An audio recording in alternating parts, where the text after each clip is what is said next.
les amis, ça va toujours? Oui. Les Vosges, ça va? Oui. La Méditerranée, ça va? Oui. Hein? Bon, allez. Les amis Alexandre de la Ville, enchanté. Ouais. Alors vous allez voir, moi, vous avez peut-être vu déjà, je suis quelqu'un de très très souriant. Moi je souris tout le temps, voilà. Parce que ouais, je viens du sud-ouest et j'habite Paris. Et dans le sud-ouest, ben voilà, on sourit tout le temps. Voilà. Et à Paris, quand tu souris tout le temps, bah t'as l'air con, hein, parce que t'es tout seul. C'est pas que t'as l'air con, c'est que t'as l'air inquiétant. Hein. Si, t'es dans le métro, tu vois un mec sourire bêtement pendant 5 minutes. Tu dis c'est sûr, dans 30 secondes, il nous fait l'hélicoptère avec son zizi. Ah oui, j'ai vu ça moi. Un mec qui a fait l'hélicoptère avec son... J'étais choqué. Je l'ai même vu décoller. Alors c'est pas pour dire. Mohamed, oh bah, je vais essayer ça ce soir, hein. Regarde chérie. Oh merde, on va tout péter. Et c'est vrai que quand un provincial monte sur scène, c'est souvent pour démonter Paris. Et moi, pas du tout. Moi, c'est simple, j'aime tout à Paris. Voilà. J'aime les gens. J'aime j'aime les transports. J'aime le climat. J'aime le périphérique. Hey, moi, des fois, je suis chez moi pas bien, en dépression, je vais pas bien. Je sais pas ce que j'ai, je vais sur le pont d'Anières, face au périphérique, voiture dans la gueule. Ça va mieux. Et même les trucs soi-disant relous, on dit le logement c'est petit, c'est cher. Moi j'habite un 15 mètres carrés, ok. Et là je vis très bien. J'ai vu une statistique récemment, 6 personnes sur 10 se lèvent la nuit pour vérifier que la porte d'entrée est fermée à clé. Alors moi je n'ai pas ce problème, hein. Non, moi je dors sur un clic-clac, et une fois déplié, ma porte d'entrée est bloquée.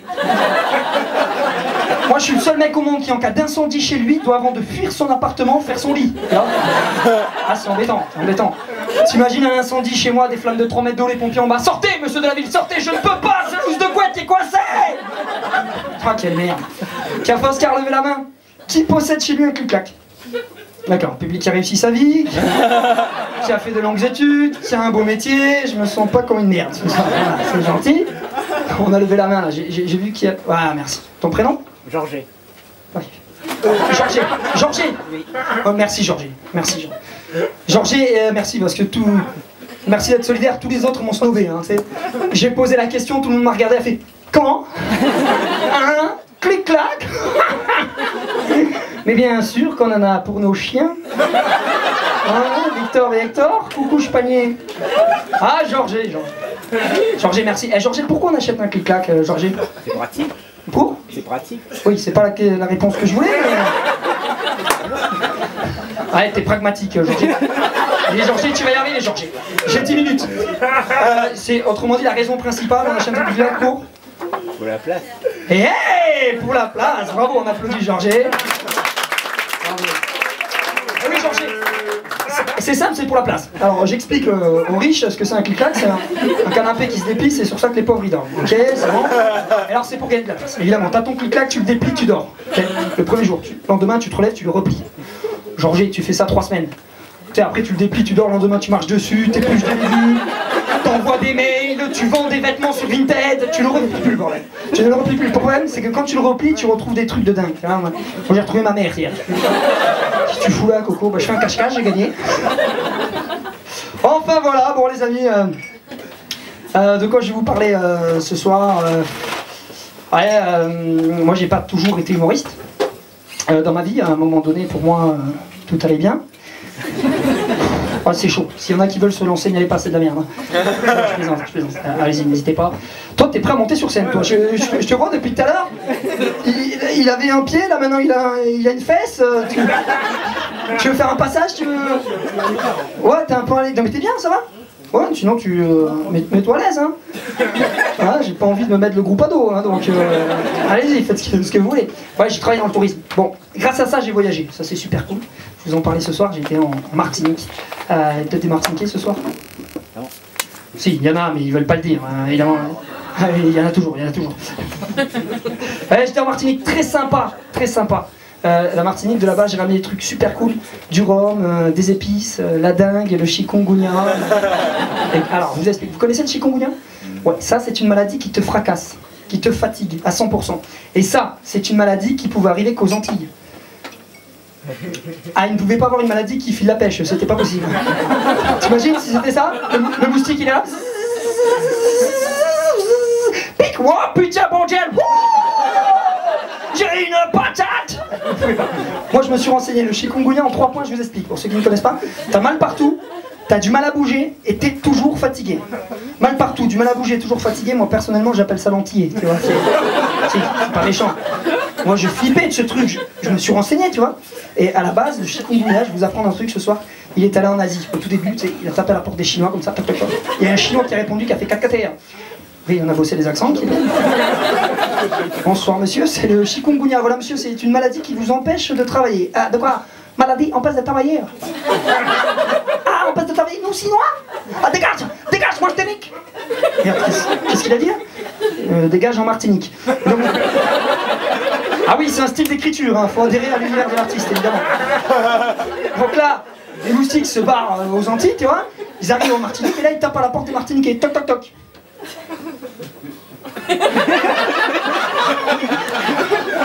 Toc toc toc. Bon, un quart d'heure plus tard, tu vois, t'as une Martiniquaise qui répond. Pas qui t'a pas la Poitiers. Ça madame, c'est le chikungunya, voilà madame, c'est une maladie qui vous empêche de travailler. Maladie qui nous empêche de travailler. Maladie qui nous empêche de travailler. Entrez, entrez, entrez. Oh ouais. Moi je flippais de ce truc, moi je me renseignais à tout le monde. Je demandais à une collègue à moi, j'ai dit Christine, tu as eu le chikungunya toi? Elle me dit oui, bien sûr, bon, combien de temps ça a duré ce truc? 14 ans. 14 ans la maladie quoi. Mais Christine, t'es bien sûre que c'était le chikungunya? Bah bien sûr, bon, j'étais fatigué, fatigué, fatigué. Mais maintenant j'ai la pêche. Mais t'as la pêche, mais tu dors debout, Christine. Hein? Je dors pas debout, mon Dieu, je travaille les yeux fermés. Ok, ok.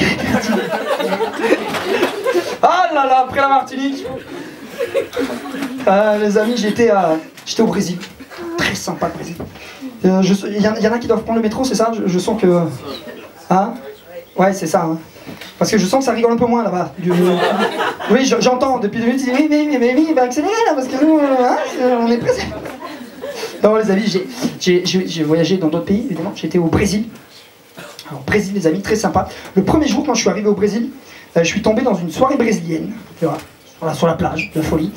Et au loin, j'ai vu une brésilienne qui dansait comme une brésilienne, tu vois, qui était là. Et moi aussi, je dansais comme un Français.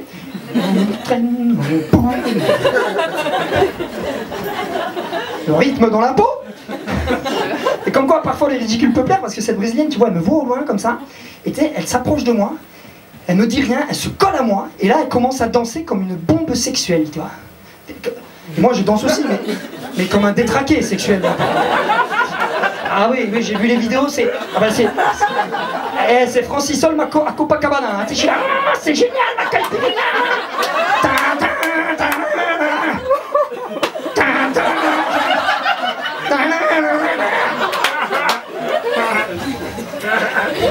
Elle commence à me parler, cette brésilienne, elle me regarde, elle me dit quel est ton nom? Je lui dis salut. Ben je m'appelle Alexandre. Je m'appelle Alexandre. Alexandre. Non, pas Alexandre. Non, Alexandre. Alexandre. Je m'appelle Rosaria. Doucement, Mohamed. Alors qu'il est chaud, ça y est, il est parti. Oh, ça part en club échangiste. Elle me regarde, elle me dit Alexandre. Tu vois, Alexandre, au Brésil, c'est comme ça qu'on danse. Ah, je lui dis, tu vois, Rosaria, c'est marrant, parce que nous, en France, c'est comme ça qu'on baise, en fait. Hein. Il y a même des différences de culture sympathiques dans votre pays. Hein.